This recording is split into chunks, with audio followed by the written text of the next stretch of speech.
Avez-vous déjà ressenti cette étrange sensation, inconfortable, presque silencieuse, en regardant dans les yeux de quelqu'un qui sourit, qui dit être heureux pour vous, qui hoche même la tête avec un air de fierté, mais quelque chose, au fond, murmure le contraire? C'est comme si votre âme, en silence, criait pour que vous fassiez attention, ce n'est pas vrai. Et peu importe à quel point cette personne tente de sembler sincère, peu importe s'il n'y a ni mots maudits, ni gestes fonçants, ni trahison explicite, la vérité réside dans l'énergie. Vous la ressentez dans le ton de la voix, dans l'hésitation avant l'applaudissement, dans le rire qui semble répéter ⁇ Il y a quelque chose qui ne va pas ⁇ Et peu importe combien ils essaient de cacher cela avec de belles paroles, avec des compliments préparés, la vibration ne ment pas. Carl Jung appelait cela l'ombre, cette partie sombre et cachée de la psyché humaine, qui se révèle souvent dans les petits détails, le sourire tordu, les étrennes froides, l'absence subtile au moment où vous aviez le plus besoin de présence. C'est l'envie camouflée, le ressentiment voilé, la compétition qui se cache derrière des encouragements. Et si vous choisissez d'ignorer ce signe que votre intuition vous envoie, vous pourriez finir par en payer un prix élevé, émotionnellement, mentalement et même physiquement, parce que la haine qui se cache sous le masque de l'affection est comme du poison, silencieuse, persistante, mortelle. Peut-être avez-vous déjà vécu cela. Un commentaire sarcastique ici, une blague qui touche précisément cette insécurité que vous essayez de cacher, et quand vous réagissez, on vous qualifie de sensible, dramatique, exagéré. Mais ce qui semblait juste une plaisanterie porte un poison déguisé. Le sarcasme souvent est une forme d'agression émotionnelle masquée. Il blesse, fait mal, mine la confiance en soi, et vous culpabilisez d'en ressentir la douleur. Ces personnes savent où vous atteindre, elles connaissent vos fragilités et les utilisent comme munitions. Devant des foules qui rient, pendant que vous essayez de comprendre pourquoi vous vous sentez si honteux. Ce qu'on appelle de l'humour est en réalité du mépris. Ça n'est pas de la légèreté, c'est de la manipulation émotionnelle. C'est comme si elles vous utilisaient comme un réservoir de leur frustration interne, projetant sur vous tout ce qu'elles ne veulent pas voir en elles-mêmes. Et le pire, elles le font avec une habileté qui ne laisse aucune marque visible. C'est une guerre psychologique silencieuse. Et il y a aussi le sabotage, cet ami ou cette amie qui, sans le vouloir, a oublié de vous prévenir pour une opportunité incroyable, ce conseil bien intentionné qui en réalité vous a conduit directement dans l'erreur. Ils ne sont pas là quand vous en avez le plus besoin, justifiant cela par un manque de temps, de course. Mais si vous y prêtez attention, ce n'est pas un événement isolé, c'est une norme. C'est du sabotage déguisé en distraction. Et le plus dangereux, ça vient de ceux qui disent vous soutenir. Jung nous mettait en garde. Ceux qui se sentent inférieurs, au lieu de se relever, essaient de vous tirer vers le bas. Ils ne veulent pas que vous montiez, parce que votre progrès met en lumière combien ils sont stagnants. Alors ils font tout pour vous garder petit, remettant en question vos projets, alimentant vos doutes, manipulant vos décisions, et toujours avec cette vieille excuse « je veux juste t'aider ». Mais au fond, ils savent exactement ce qu'ils font. Et quand vous racontez une réussite, partagez une victoire, en attendant une réaction sincère, que se passe-t-il? Une compétition déguisée. Ils ne célèbrent pas avec vous, ils répondent en essayant de vous surpasser. C'est le fameux « regarde ce que j'ai aussi réussi à accomplir ». Ce n'est pas à propos de vous, ça n'est jamais à propos de vous. Votre joie devient un déclencheur, ils doivent voler la vedette, ils ont besoin des projecteurs, parce que votre éclat révèle leur ombre. Vous n'avez pas souscrit à une compétition, mais eux vous y ont mis, silencieusement, invisiblement et cruellement. La gentillesse superficielle est un autre signe. Ces paroles appropriées, répétées, automatiques, les félicitations sans chaleur, le « je suis heureux pour toi » sans âme, les gestes sont là, mais l'énergie est absente. Ils apparaissent, mais ils ne sont pas vraiment présents, et quand vous avez besoin, quand votre âme crie pour de la compagnie, du soutien, de la présence, ils disparaissent. Et s'ils sont là, c'est comme des fantômes, froids, indifférents, presque mécaniques.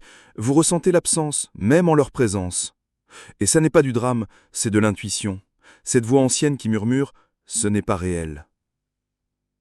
Puis il y a le contrôle déguisé en soin, cette manipulation subtile qui commence par des phrases douces « c'est pour ton bien, un jour tu comprendras, je veux juste te protéger ».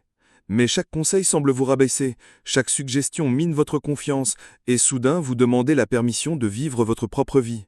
Ils ne crient pas, ils ne forcent pas, ils vous enroulent juste dans une étreinte trop intense, comme un serpent qui s'enroule et presse, peu à peu, vous étouffant.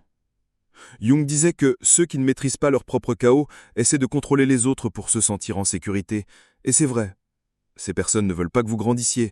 Elles veulent s'assurer que vous restiez dépendant d'elles. Elles ne vous encouragent pas à voler. Elles vous convainquent que voler est trop dangereux. Et peu à peu, vous commencez à douter de vos propres capacités, de votre propre voix. Ça n'est pas de l'affection, c'est de la prison. Un autre signe, les commérages. Ce silence étrange quand vous entrez dans la pièce, les petits rires déguisés, les regards détournés. Vous n'entendez rien, mais vous ressentez tout.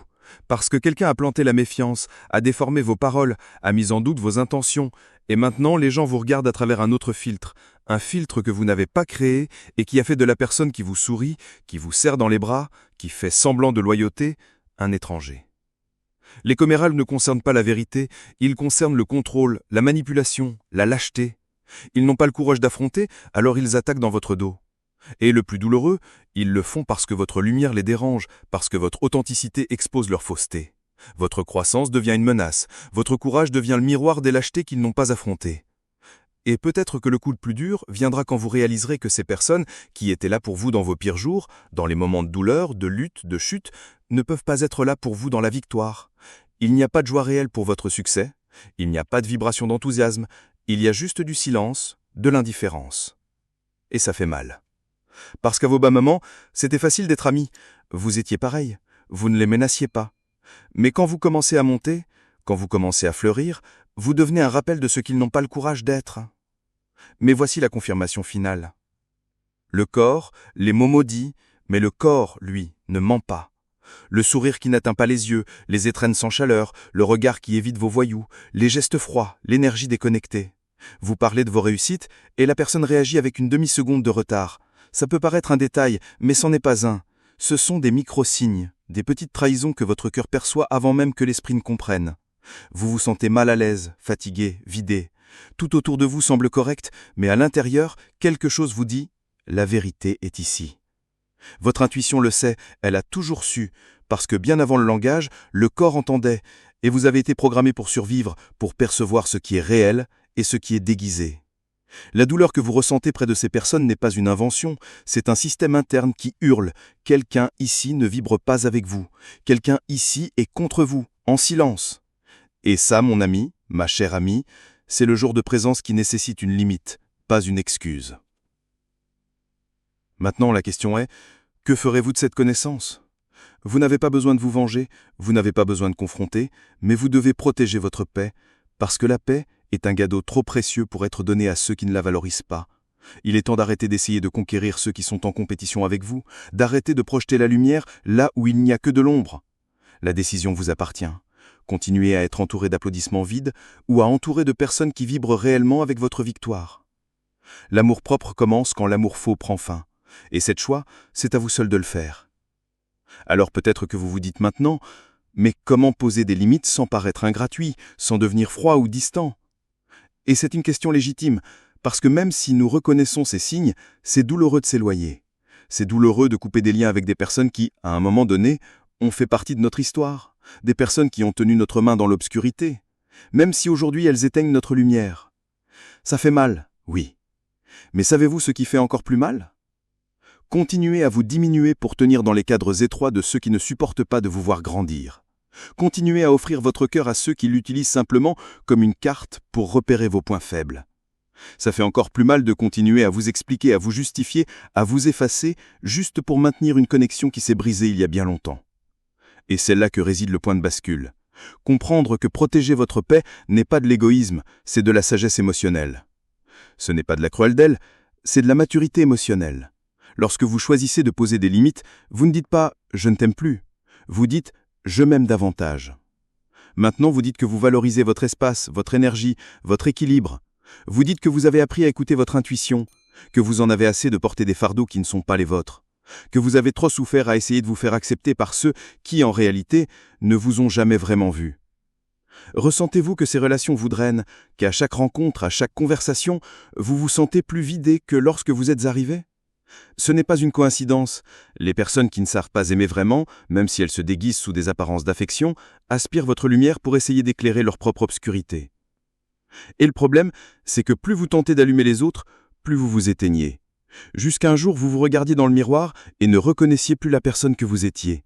Ne vous y trompez pas, ce n'est pas le nombre de personnes autour de vous qui définit l'amour que vous recevez, c'est la qualité de l'énergie qu'elles apportent. C'est le regard qui brille quand vous parlez de vos réussites. C'est les traînes chaudes quand vous pleurez, c'est la présence silencieuse quand vous avez besoin de réconfort.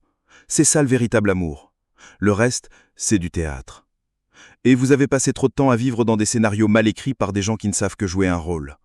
Il est temps de devenir le protagoniste de votre propre histoire. Vous n'avez pas à justifier votre succès, vous n'avez pas à vous replier pour ne pas déranger ceux qui vous aiment vraiment.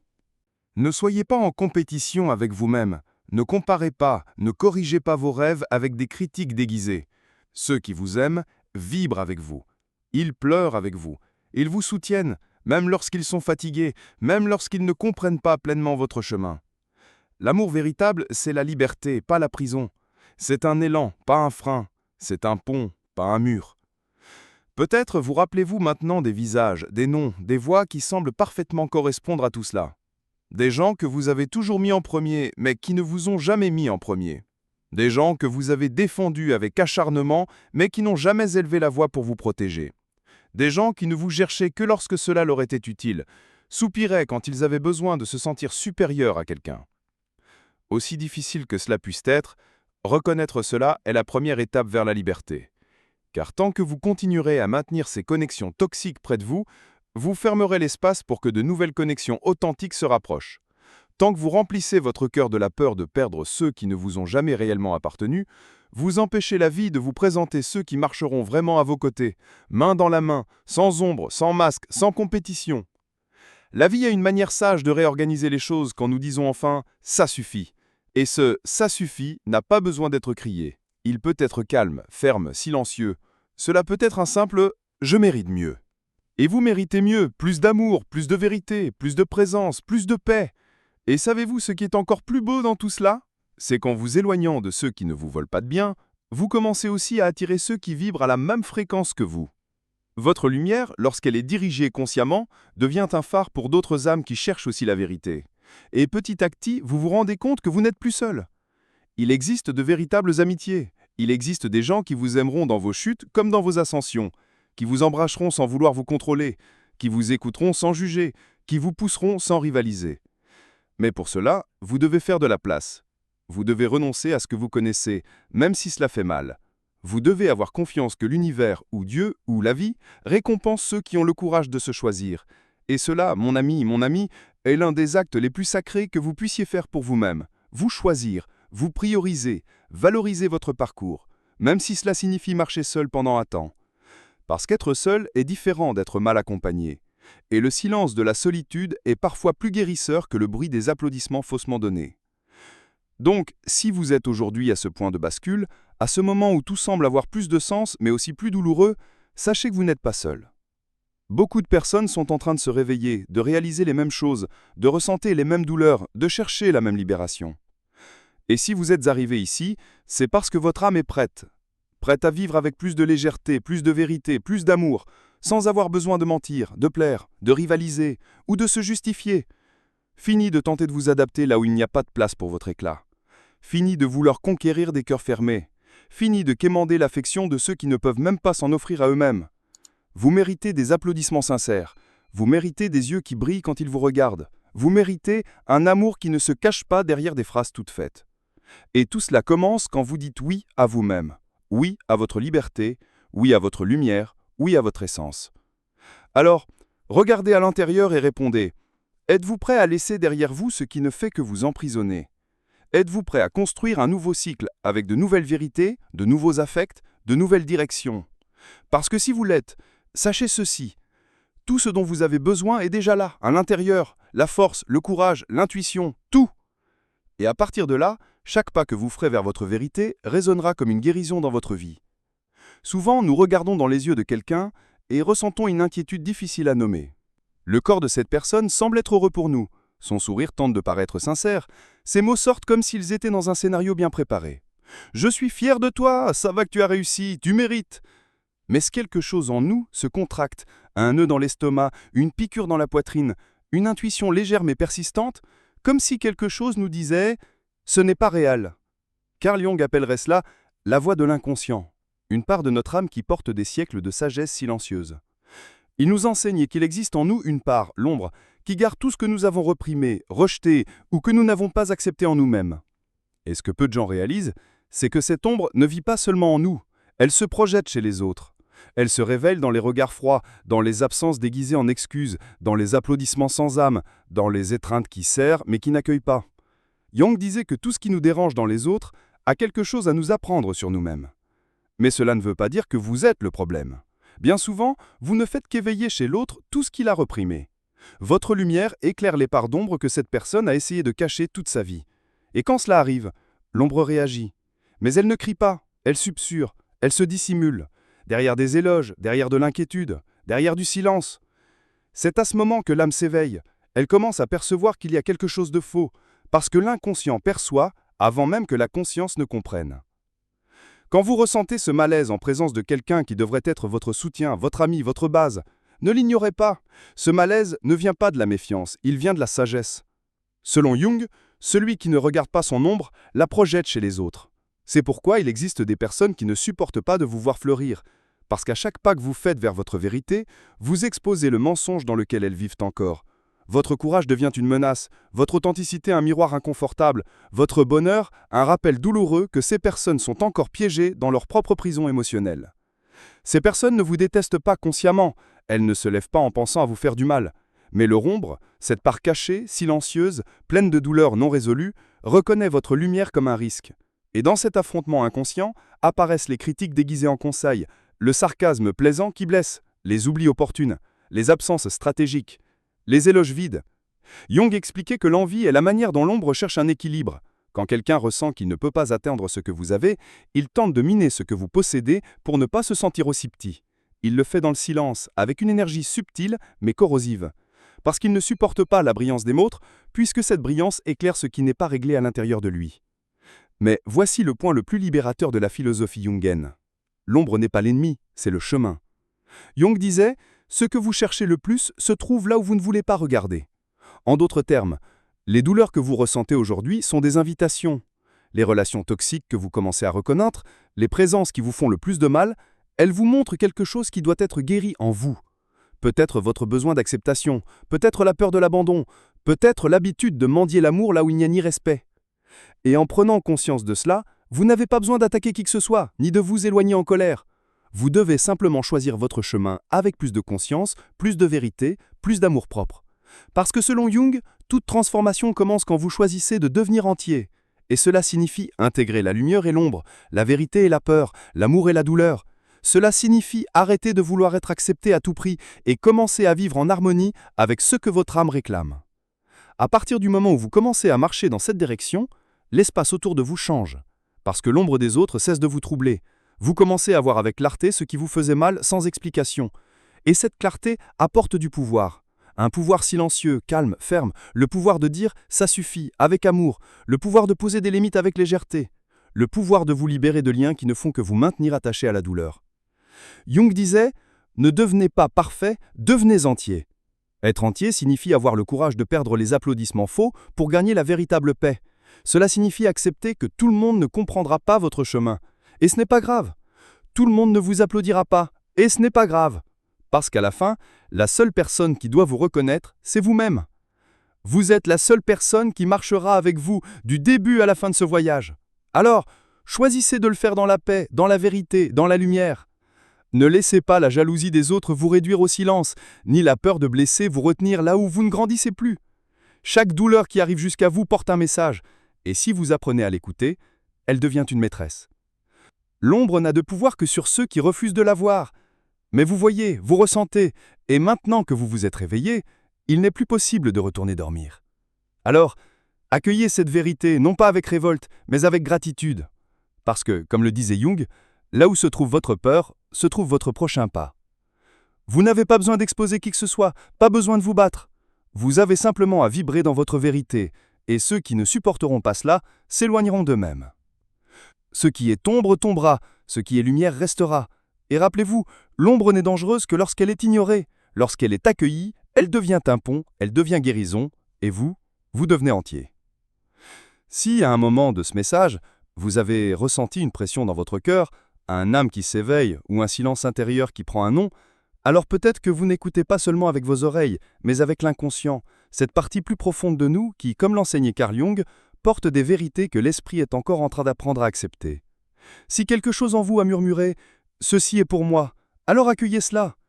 Parce que lorsque l'inconscient se manifeste, c'est le signe que nous sommes prêts à la transformation. Et ce voyage vers l'intégration de l'ombre et de la lumière commence exactement ainsi, par un appel silencieux et tru. Ne suivez pas ce chemin seul. Jung disait que l'individuation, le processus de devenir qui vous êtes vraiment, n'a pas lieu dans l'isolement, mais dans l'échange vivant avec la vie, avec l'autre, avec le symbole, avec l'âme. C'est pourquoi, si cette réflexion a résonné en vous, abonnez-vous à la chaîne maintenant.